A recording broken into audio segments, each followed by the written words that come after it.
Hi all and welcome back to the channel, and I hope you're all doing okay. Right, I've been doing some digging through the media to see what sort of stories there are out and about. And yes, there's one about Geri Horner. I'll cover that now, get it out of the way.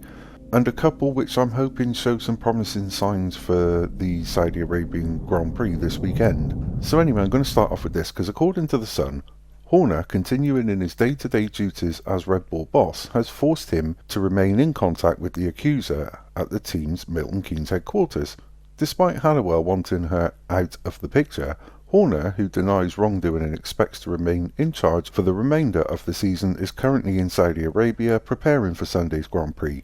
His accuser, meanwhile, has reportedly been working as normal in Milton Keynes this week. I suppose you can understand where Geri Halliwell's coming from, but the accuser isn't going to be sacked. Christian Horner has been cleared so far, so unless the accuser should want to leave her job, then I don't think there's a lot you can do about getting her out of the picture or stopping them from having to still work together. I don't know, but I thought that was a bit of an odd one. Then I want to move on to Carlos Sainz, because he's revealed that he is wary of the threat that McLaren could pose at the Saudi Arabian Grand Prix. Ferrari came away from the opening race of the season as the second fastest team, but Sainz feels that a change in track could see the McLaren find their form. He said, "We go with this new 2024 car, so it will be a bit of a surprise for everyone to see where we are. I expect the cars like the McLaren, last year they were very good in high-speed circuits, to be competitive there. But you know, our car has also improved in the high speed, so hopefully we can be also stronger." And then Mercedes boss Toto Wolff believes the team can take a big step forward in Saudi Arabia this weekend after making an underwhelming start to the season in Bahrain. Wolff said, "George and Lewis were forced to manage their cars early in the Bahrain Grand Prix due to cooling issues. That forced us into management mode early on, which had the knock-on impact of reducing tyre temperatures below optimum. That cost us the opportunity to show something closer to our true potential. It was a frustrating way to start the season, but one we will learn from.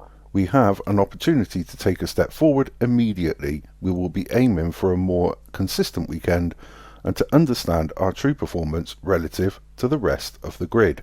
So hopefully, you've got Carlos Sainz, who's quite aware of what McLaren are capable of, and hopefully Mercedes stepping up their game a little bit. It might just make the Saudi Arabian Grand Prix a little bit more exciting than Bahrain, but we'll wait and see.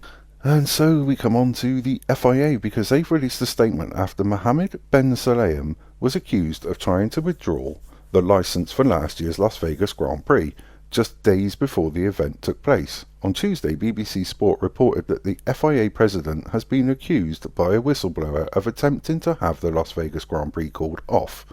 Ben Sulayem is said to have told organisers to find a way to stop the circuit from being passed as safe, which included searching for a way to withdraw its licence. The claim comes from the same whistleblower that said Ben Sulayem told officials to overturn a penalty handed to Fernando Alonso at the Saudi Arabian Grand Prix last year.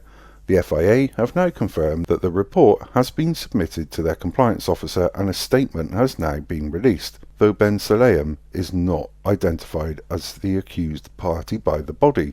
The statement read, "FIA confirms that the compliance officer has received a report detailing potential allegations involving certain members of its governing bodies. The compliance department is assessing these concerns, as is common practice in these matters, to ensure that due process is meticulously followed." So we go from one scandal straight onto this one with the FIA, but to be fair, I think with the FIA this is a case of them basically marking their own homework, so I don't expect this one to go on anywhere near as long as what this Christian Horner one has gone on for and is likely to go on for. So we'll wait and see if this article does turn up this week, the one I mentioned in my video yesterday, and see what comes of that. But again, like I've said so many times, I just hope this doesn't overshadow yet another Formula 1 race weekend. And of course, if they do run the article, that's likely to be the case. But anyway, I want to say a big thank you for all your comments. I promise, get round to reading them.